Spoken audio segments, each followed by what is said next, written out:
Nouvelle vidéo, on va poursuivre le portail et les extérieurs, mais entre deux averses, on a fait un petit tour dans le salon qui sera notre prochain chantier, pour poser notamment les bâtis des placards.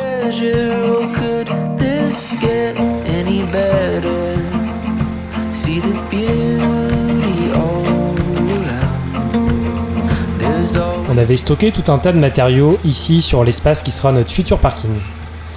On a donc décidé de déblayer tout ça pour nous faire de la place et de les positionner au bon endroit sur les bons chantiers. Alors ici c'était le tout venant pour l'allée qu'on va poursuivre.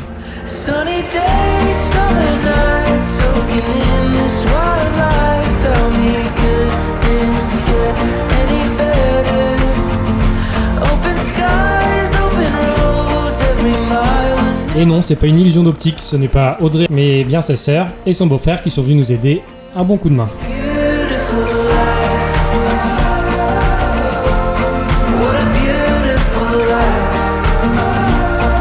L'entrée du petit château se faisait avant ici par l'ancienne cuisine. Alors nous on lui a redonné l'entrée principale et fait poser 2 fenêtres. Il y avait une dalle ici pour y accéder qu'on a décidé de détruire. On va refaire quelque chose de beaucoup plus propre puisqu'en plus elle était totalement fissurée. Mais elle nous a donné du fil à retordre.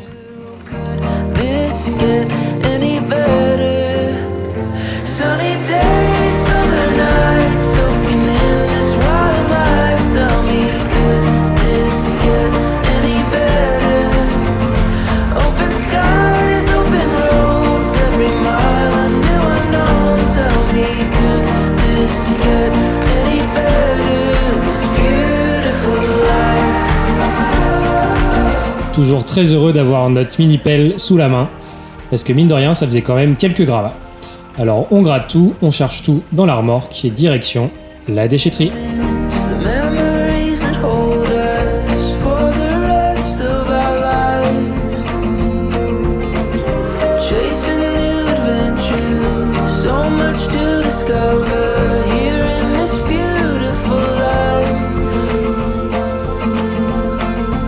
Maintenant qu'on est bien échauffé, retour au chantier portail.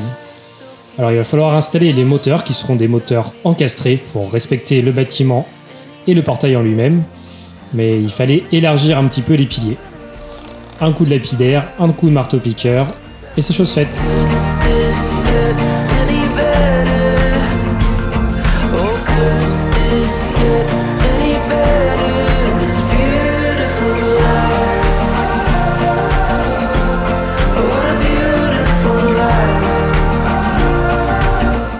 C'est bon, Toutou?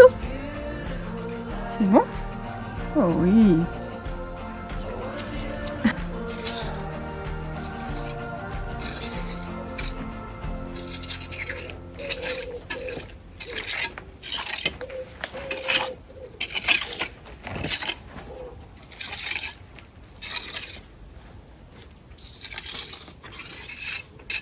Aujourd'hui, on est en pull. C'est chaud. Ah, t'as chaud. En fait, il a ressenti 14 degrés ce matin. On commence à faire les petits murets ici. Donc là, on avait mis les parpaings de 10 et avec du béton à l'intérieur pour bien que ce soit costaud et que ça puisse retenir la terre derrière avec du ferraillage. Et bien sûr, on remet des petites pierres devant pour que ce soit joli. On laisse pas les parpaings comme ça. Donc la semaine dernière, on avait 35 degrés et là, ce matin, il fait pas très chaud et il pleut. Donc on a commencé ici. Donc on se met 2 niveaux. À chaque fois on rechange la ligne puisque ici il y a une pente. Et il faut que ce soit de niveau pour que ce soit joli visuellement. Et comme là c'est un petit peu mou pour faire la ligne du dessus, et bah on va s'attaquer à l'autre côté. Oh!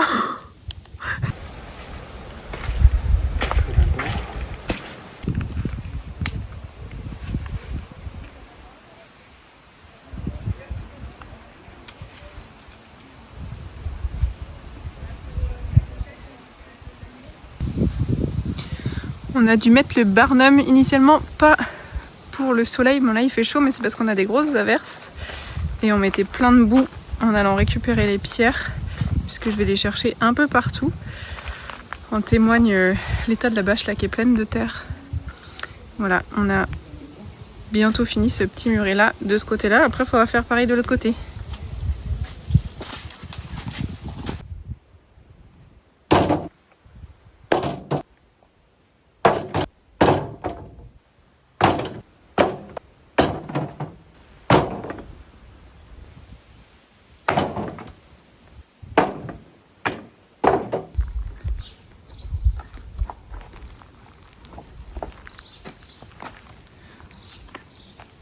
C'est des gros, c'est deux.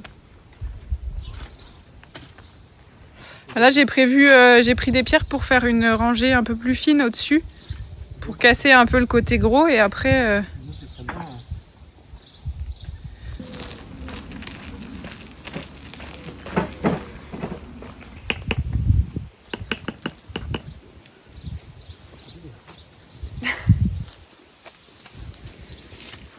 J'ai loupé ça en vidéo.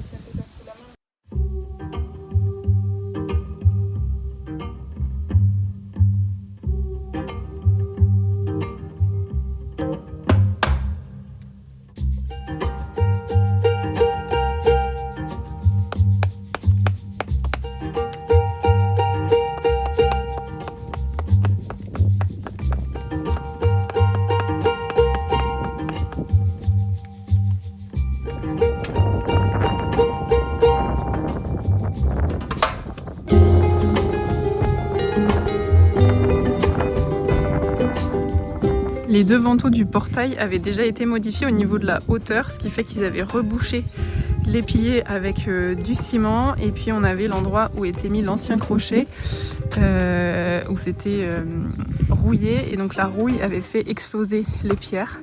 Donc là on refait tout, comme il y a des trous énormes, il y a plus de 30 cm de profondeur. On comble un petit peu avec des pierres, mortier chaud sable, et puis après on viendra fixer le portail, et une fois que ce sera fait, on essaiera de refaire un joli enduit avec de la chaux et aussi mélanger de la poudre de pierre d'ici qu'on a récupéré quand on est venu casser en bas pour pouvoir mettre les moteurs. Là aussi, typiquement, il y avait un petit anneau avant qui était directement mis dans le pilier et ça a rouillé, et puis la pierre elle a explosé comme ça, donc eux ils avaient rebouché avec du ciment. Samy a agrandi les fissures et comme ça, pareil, on va faire mortier chaud et pierre pour que ce soit tout beau. Le crochet qu'il y avait là-bas, c'était ça. Donc là, je l'avais peint l'année dernière quand on avait repeint le portail. Et vous voyez, donc là avec du ciment, bon là la pierre elle est pas du tout abîmée. Donc on va le laisser, et par contre si un jour ça fissure, on refera pareil.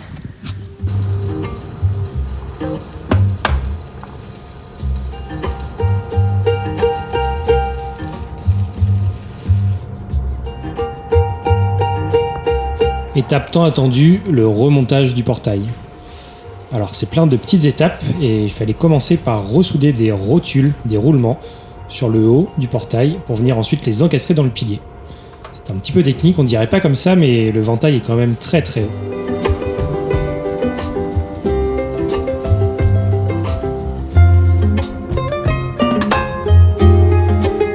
On nous a dit en commentaire 400 kg, mais c'est pas possible, ça fait pas ce poids-là. On se rend un peu mieux compte ici, notre voisin Cyril qui nous a bien aidé fait 2,10 m, donc il y a quasiment 2 fois Cyril pour arriver jusqu'en haut du portail, et tout est en acier plein, très costaud, et heureusement qu'on avait le tracteur pour le déplacer d'ailleurs, car impossible de le bouger à la main. Une petite manœuvre pour bien le positionner au millimètre près et avoir le moins de manutention possible à faire.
J'en profite qu'on fasse une petite pause dans la vidéo travaux pour vous répondre à des questions que vous nous avez posées sur la dalle béton au niveau du portail dans la vidéo dédiée à ça en fait.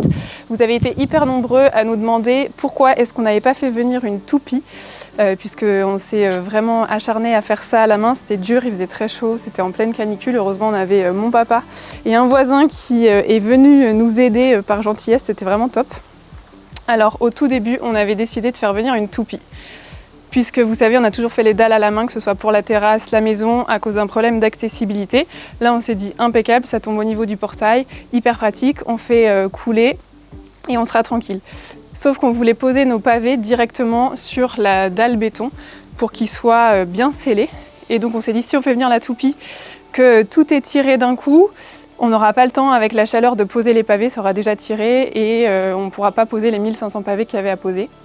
Donc on s'est dit, on va faire la dalle béton petit à petit, à la main en fait, en plusieurs parties, et mettre les pavés les uns après les autres. Et donc on avait acheté tout le mélange à béton, on avait fait tout notre ferraillage, etc. Sauf qu'après, on s'est rendu compte en réfléchissant que nos pavés qu'on allait poser n'étaient pas calibrés. Certains font 5, certains font 7, certains font 8, certains font 10 cm d'épaisseur. Et en discutant avec mon papa, si on les posait directement sur du béton frais, entre guillemets, eh bien, ça aurait été hyper compliqué, puisque en voulant mettre tout ça de niveau, en tapant sur un pavé avec du béton frais, ça aurait fait tout bouger. Et donc là, on s'est dit, on est obligé de faire toute la dalle d'un coup, laisser sécher et après poser chaque pavé sur un mortier béton. Et comme on avait déjà acheté tout le mélange à béton, etc., on n'avait pas le choix, il fallait qu'on l'utilise, on n'allait pas le garder ici.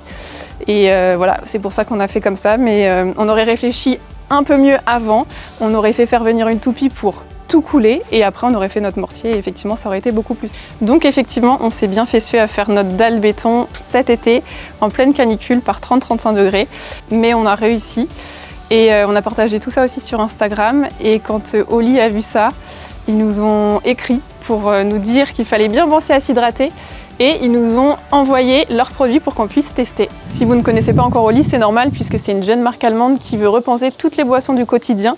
C'est une alternative aux sodas qui sont bourrés de sucre et très malsains pour la santé. Les boissons proposées par Oli sont sans colorant, sans sucre et avec des arômes naturels. Et ça tombe très bien pour nous puisqu'en ce moment, on est en train d'essayer un peu de changer notre alimentation. Tout ce qui est boisson, et essayer de reprendre un peu d'activité physique, puisque même si vous nous voyez faire pas mal de travaux, etc., et entre le travail, les travaux, tout ce qui est montage vidéo, création de contenu, on n'a pas beaucoup de temps et parfois c'est un peu à la va-vite. Et quand on fait nos pauses goûter, au niveau du chantier, quand il fait très chaud, l'alternative, ce qu'on a souvent dans le frigo, c'est des sodas. Et dernièrement, je m'étais dit qu'il fallait totalement qu'on arrête ça.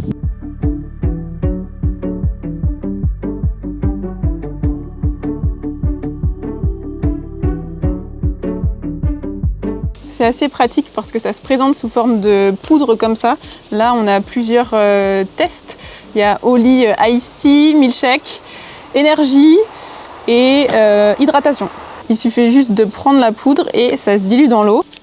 Plein de parfums différents dans un petit contenant, alors que si on avait plein de canettes, ça prendrait une place folle.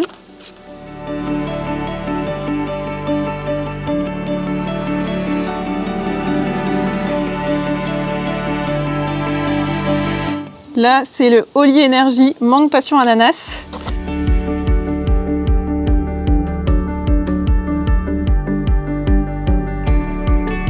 C'est vraiment bon comme boisson et c'est assez impressionnant parce qu'on a vraiment le goût du fruit, de chaque fruit là qu'on boit et c'est pas du tout sucré et ça fait pas chimique non plus.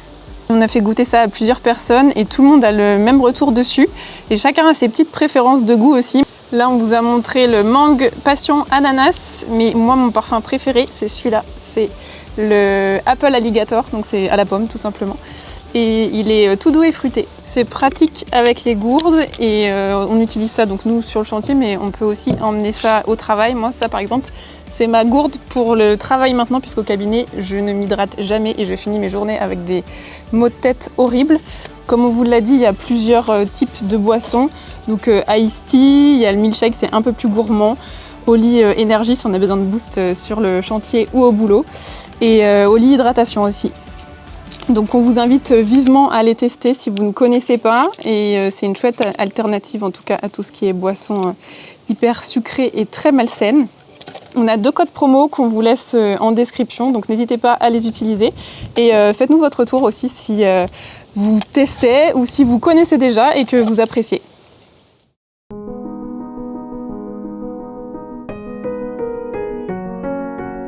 On a monté ces petits murs de soutènement parce qu'on ne voit pas bien ici, mais le niveau de la terre est quand même assez haut à côté. Et on ne voulait pas avec le ruissellement que ce soit tout le temps gadoueux. On avait aussi cette tête de pilier qui avait bougé. Alors, grâce à notre voisin terrassier et son grand tractopelle, on a pu bien la replacer, mais avant, on l'a scellée avec des tiges filetées en acier inoxydable. Comme ça au moins, ça ne bougera pas.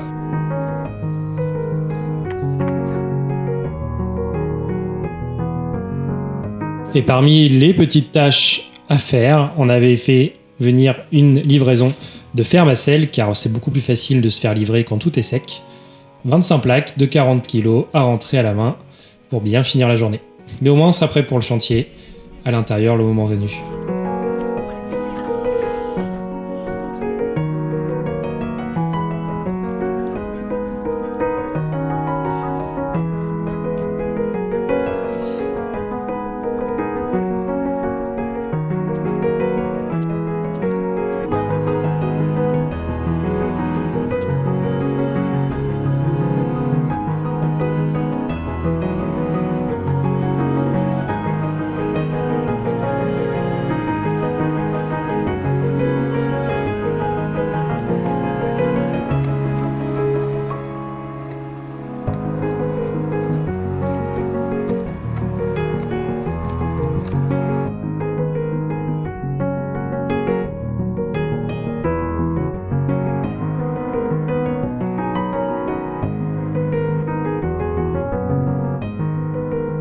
Étape qui change tout, la réalisation des joints à la chaux. On remplit toujours avec l'aide de notre machine Euromer, machine à joints. On remplit et on vient tout lisser une fois que c'est un petit peu tiré. Et c'est là que la magie opère. Un simple mur en aglo devient un sublime mur en pierre ancienne.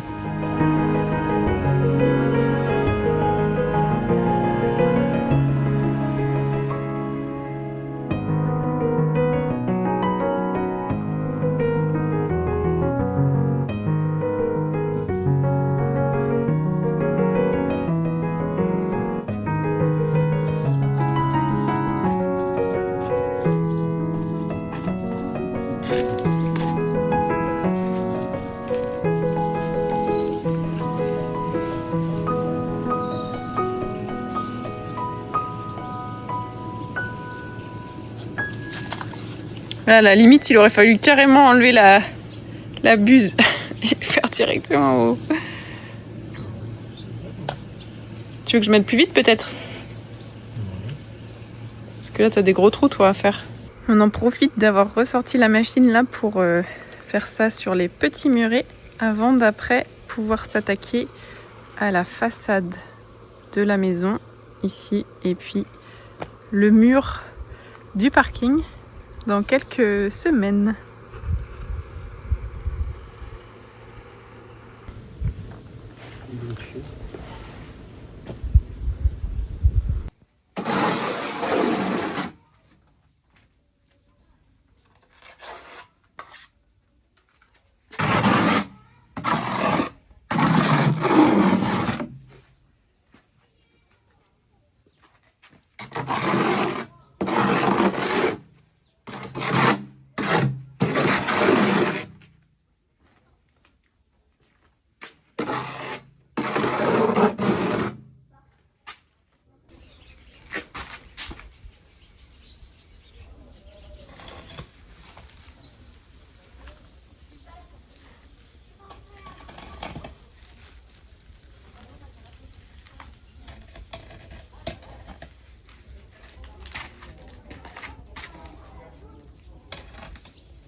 Bon, alors regardez, ce mur-là est quasiment fini. J'attends que ça tire encore un peu là-bas pour lisser et remaçonner un petit peu ici autour de la cellule. Et Samy vient de dire à Trevor qu'il vient de se coucher.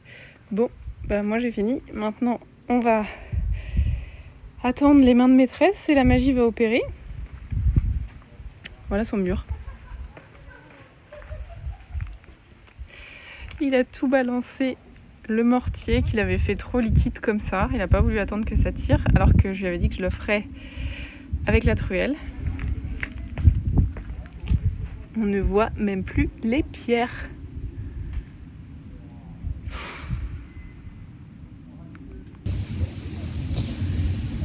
Du coup, je vais passer, je pense, 2-3 heures à rattraper tout ça. Ça va être sympa. Et il fait encore chaud, donc c'est pour ça qu'on a remis le Barnum. C'est horrible. Mais voilà, une fois que ce chantier sera fini, ça va faire plaisir.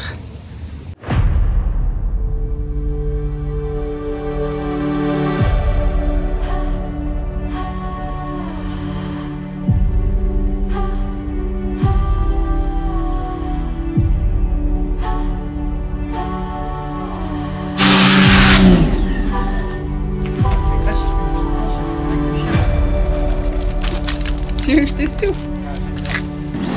Mais non, mais c'est parce qu'il a peur que tu l'arroses. Ah bon? Tu veux que je fasse un coup de souffleur? Attends, mais je suis en train de... Oh oui, pour...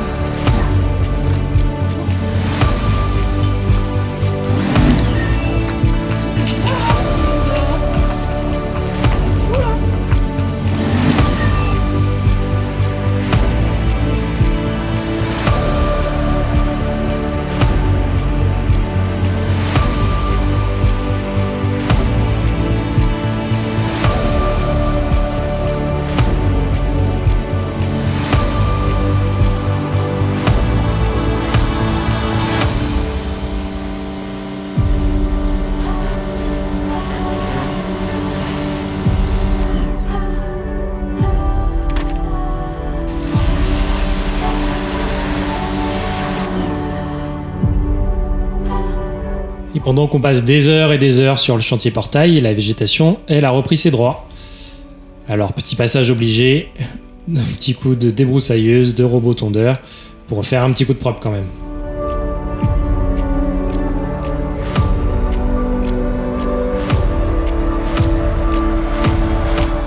Après le débroussaillage ce matin, j'ai aidé Samy là toute l'après-midi. On n'a pas encore totalement fini et on vous a pas filmé, mais c'est un long chantier et c'est assez pénible. On avait refait des tranchées qui sont déjà rebouchées là, mais on avait fait ça le soir là après le travail. Grosse tranchée qui partait de la maison pour mettre des lumières ici. On a tout rebouché ici. On a mis un regard là. Il y en a un là où est Samy, il est actuellement. Refait une tranchée qui passe ici derrière. Et en fait, c'est pour mettre des éclairages. Donc après, on a fait plein de petites tranchées comme ça pour mettre des gaines à chaque lumière. Donc ici, encore plus loin là-bas, pareil en face, le petit spot ici, ici, et là. Donc il y a plein de gaines enterrées et après on a tout rebouché à la main. Voilà. Et là on termine le câblage.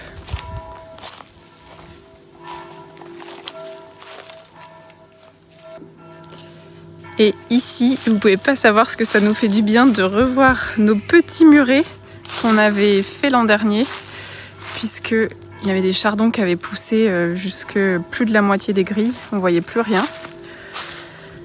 Et là, on va tout bien réentretenir régulièrement. En fait, on le faisait plus trop parce qu'on était pris par le chantier portail et qu'avec la bétonnière, on avait mis pas mal de cailloux, etc. Donc, je voulais pas tondre pour pas qu'il y ait de dégâts. Donc, tout là, c'est fait. Mais malheureusement, il y a encore l'énorme tas là-bas à faire. Voilà, mais petit à petit, on va reprendre ça en main. Et prochaine chose qui nous reste à faire, après, ça va être de remblayer au niveau de l'entrée, derrière les petits murets qu'on a fait là, qu'on a terminé, et reprendre tout le portail, les petites retouches de peinture, enfin même pas les retouches, en fait, il faut tout repeindre.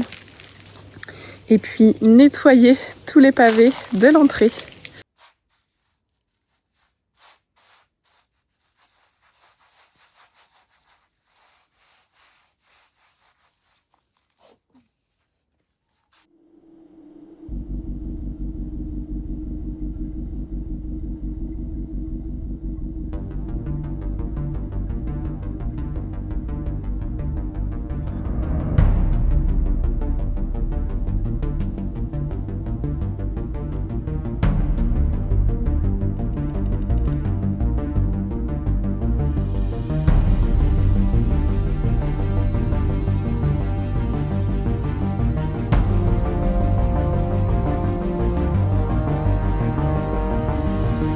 J'espère que ces travaux vous auront plu, ils touchent vraiment presque à leur fin. Plus que quelques retouches à faire puisque au niveau du portail, mon père et Samy s'étaient trompés lors des mesures par rapport à l'axe et il y avait 4 cm en trop en fait entre les deux vantaux du portail. Vaut mieux ça que il manque 4 cm parce que là ça aurait été l'horreur. Donc en fait mon père est venu souder un fer carré. On le voit ici. Et j'ai tout rebouché au Saint au fer et là je suis en train de faire les dernières finitions, la peinture. Donc voilà, et après il faudra qu'on repeigne tout le portail en entier. C'est ce qui avait été fait l'année dernière, mais là il faut le refaire puisque le fait de l'avoir mis sur le tracteur, ça l'a abîmé, le fait de devoir aussi poncer certaines zones pour pouvoir faire les soudures, etc. Donc là je fais une première couche et après on ira racheter de la peinture pour refaire une couche globale directement au pistolet, ça va être plus facile. Et voilà, après ce chantier sera enfin terminé, on est trop contents, on n'aura plus les pieds dans l'eau l'hiver ou même l'été quand il pleut, et ça c'est super chouette. Et si vous vous demandez combien de temps on a mis pour faire ce chantier, alors on n'a pas compté exactement, mais on y a passé tous nos week-ends et quelques jours off, puisqu'il y avait des jours fériés au mois de mai, depuis le 13 avril, donc on avait commencé le 13 avril, et on termine là presque fin août. Donc voilà, on a passé tout notre temps à faire exclusivement ça. Donc motoriser un portail ancien, ce n'est pas juste motoriser le portail, puisque en fait voilà, il fallait tout faire, l'électricité, etc. Et puis que les pavés soient bien adaptés, arrivent au bon endroit, qu'on gère toutes les pentes pour que l'eau s'évacue bien au niveau de la route, etc. Donc franchement, énorme boulot, on s'en rend pas forcément compte quand on dit bon bah voilà, on va faire le portail, on va mettre des pavés et motoriser, le temps que ça prend.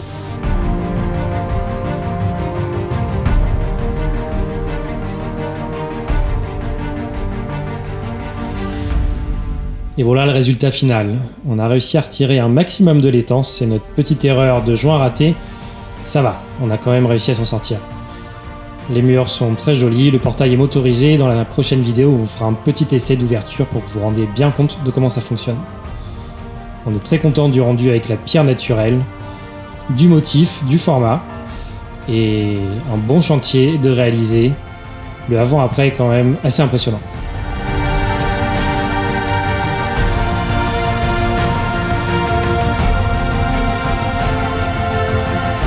Vous voyez, ça c'est l'avant. Donc le fer carré, la retouche, et comme ça là je vais peindre. Il y a une jolie lumière puisque le soleil est en train de se coucher. Donc je me dépêche avant qu'il fasse nuit. On espère que le rendu vous aura plu, alors n'hésitez pas à liker, à commenter et à vous abonner, c'est le meilleur moyen de nous soutenir. Alors à très vite au Petit Château 1780.